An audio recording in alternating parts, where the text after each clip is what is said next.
তথ্য সম্প্রচার উপদেষ্টা মোহাম্মদ মাহফুজ আলম এবং স্থানীয় সরকার, পল্লী উন্নয়ন, সমবায় মন্ত্রণালয় এবং যুব ক্রীড়া মন্ত্রণালয়ের উপদেষ্টা আসিফ মাহমুদ সজীব ভুইয়া আজ বিকেল 5টা নাগাদ প্রধান উপদেষ্টা প্রফেসর মোহাম্মদ ইউনূসের কাছে তাদের পদত্যাগপত্র জমা দিয়েছেন। উপদেষ্টারা রাষ্ট্রীয় অতিথি ভবন যমুনায় উপস্থিত হয়ে পদত্যাগপত্র জমা দিলে প্রধান উপদেষ্টা তা গ্রহণ করেন। তাদের পদত্যাগ নির্বাচন কমিশন তফসিল ঘোষণার সাথে সাথে কার্যকর হবে। আবারও আমি বলি, তাদের এই যে পদত্যাগপত্র নির্বাচন কমিশন তফসিল ঘোষণার সাথে সাথে, যে ফেব্রুয়ারিতে যে নির্বাচন হচ্ছে সেই নির্বাচনের তফসিল ঘোষণার সাথে সাথে কার্যকর হবে। আপনারা হয়তো জেনেছেন যে এটা কালকেই সম্ভবত তফসিল ঘোষণা হচ্ছে। জুলাই গণ অভ্যুত্থানের সম্মুখ সারিতে থেকে নেতৃত্ব দেয়া এই দুই ছাত্রনেতার পদত্যাগপত্র গ্রহণের পর প্রধান উপদেষ্টা তাদের ভবিষ্যৎ জীবনের মঙ্গল কামনা করেন। তিনি বলেন, আমি কোট অভ্যুত্থানের নেতৃত্ব দিয়ে তোমরা যেভাবে জাতিকে ফ্যাসিবাদী শাসন থেকে মুক্তির পথে অবদান রেখেছ তা জাতি মনে রাখবে। আমি বিশ্বাস করি ভবিষ্যতেও গণতান্ত্রিক উত্তরণ ও বিকাশে তোমরা একইভাবে সক্রিয় ভূমিকা রাখবে। প্রধান উপদেষ্টা আরও বলেন, আজ একটি ঐতিহাসিক দিন। প্রধান উপদেষ্টা আরও বলেন, এটা আবার কোর্ট, আজ একটি ঐতিহাসিক দিন। অন্তর্বর্তীকালীন সরকার সবসময় তোমাদের অবদান স্মরণ করবে। আমি তোমাদের সুন্দর ও শুভ ভবিষ্যৎ কামনা করি। এত অল্প সময়ে তোমরা জাতিকে যা দিয়েছ তা জাতি কখনো ভুলবে না।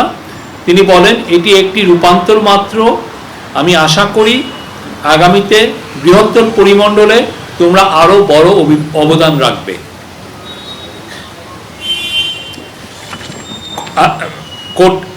আবার নিজেদের কর্মের মাধ্যমে দেশের মঙ্গলে নিয়োজিত থাকার আহ্বান জানিয়ে দুই ছাত্রনেতার উদ্দেশ্যে প্রধান উপদেষ্টা আরও বলেন, সরকারে থেকে যে অভিজ্ঞতা তোমরা অর্জন করেছ তা ভবিষ্যৎ জীবনে অবশ্যই কাজে লাগাতে হবে। Thank you. এই ছিল। Any question?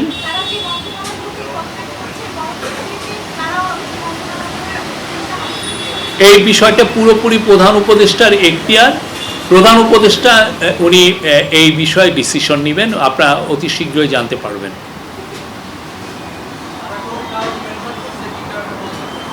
আমি পদত্যাগপত্র দেখিনি।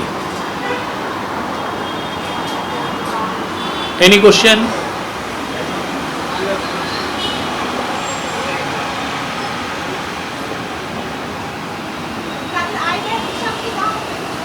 এগুলো আপনারা ওনাদেরকে যখন ওনাদের সাথে কথা বলবেন, আপনারা ওনাদের সাথে এই বিষয়ে আলাপ করবেন।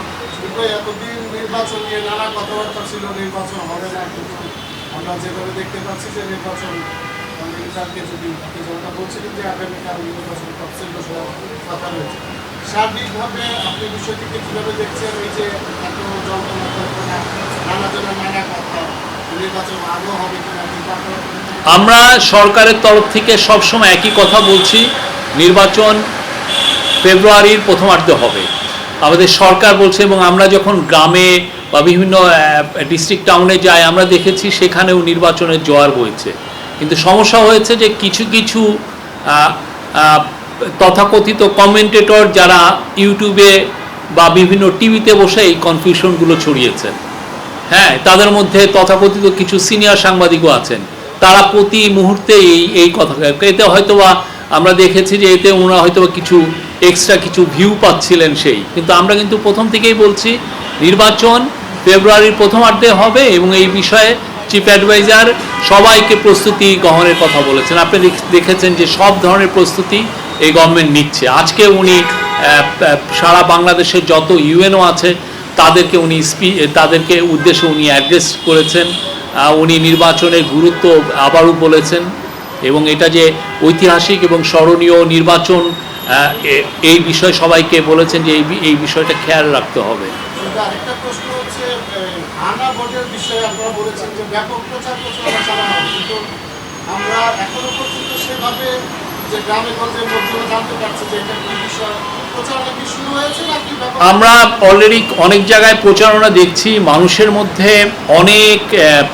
অনেক বেশি অ্যাওয়ারনেস, মানুষ জানতে পারছে আসলে হা না ভোটটা কি, এটা যে একটা প্যাকেজের মধ্যে আপনি যেটা প্যাকেজটাকে হা বলছেন, আর যেটা আপনি যদি না এটাকে প্যাকেজটা যদি না নিচ্ছেন তাহলে না নিচ্ছেন, এটা আমরা আমি নিজে চায়ের টেবিলের আড্ডায় যে আমি গত শুক্রবার মাগুরায় গিয়েছিলাম দেখেছি এটা নিয়ে ডিসকাশন হতে।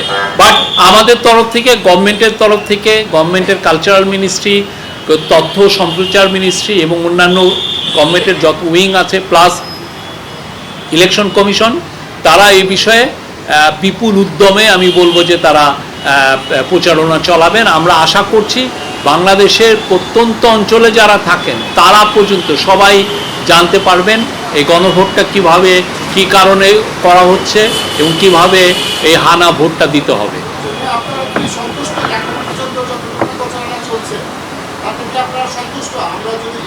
আপনারা আমাদের এখনো আমরা বলবো যে মানে মিড ফেব্রুয়ারি যদি আমি বলি তাহলে 2 মাসের একটু এদিক বেদিক আমাদের সময় আছে, আমরা মনে যথেষ্ট সময় আছে এবং সেই বিষয়ে আমরা এই গভর্নমেন্ট যথেষ্ট প্রিপারেশন নিচ্ছে, ইলেকশন কমিশন নিচ্ছে। আপনারা দেখছেন যে পোস্টাল ব্যালটের বিষয়েও আমাদের যারা ডায়াসপোরা ভাই বোন আছে তাদের মধ্যে কি একটা উদ্যম, একটা জোয়ার বইছে, তারা অলরেডি আমি মনে হয় আজকে আপনারা যদি দেখেন 3 লাখের বেশি অলরেডি রেজিস্টার্ড হয়ে গিয়েছে।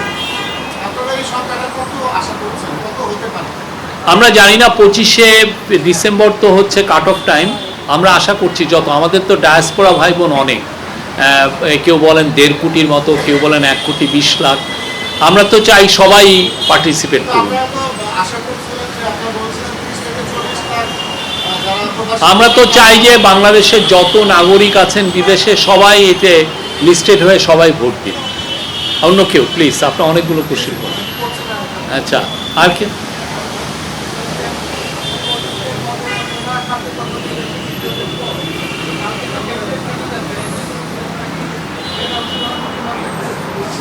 এই তাদের পদত্যাগপত্র এফেক্টিভ হবে হচ্ছে ইলেকশন তফসিল ঘোষণার সাথে সাথে। এখন ইলেকশন তফসিল ঘোষণা যদি কালকে সকালে হয়ে যায় তাহলে তো ওনারা পারবেন না, আর যদি এটা পরে হয় তাহলে ওনারা থাকতে পারবেন, এটাই আমি যেটুকু জানি আর কি। Thank you.